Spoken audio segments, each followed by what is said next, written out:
Streetnews.it, siamo col signor Alfonso, Associazione Oggetti e Confetti. Che cos'è?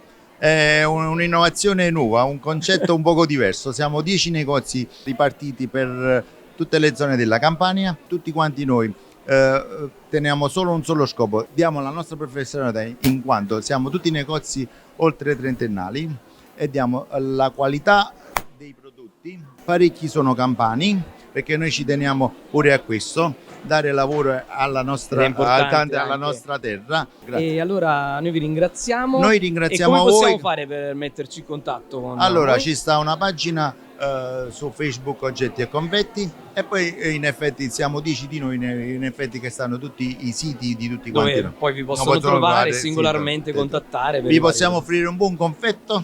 Va benissimo. Ok, lo facciamo in diretta? Vai, in Sì. diretta il signor Alfonso ci offre il confetto. Spettacolo.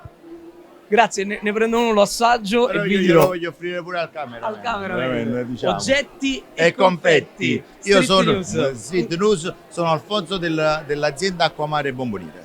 Grazie, Grazie a voi. streetnews.it. Grazie, ciao, arrivederci.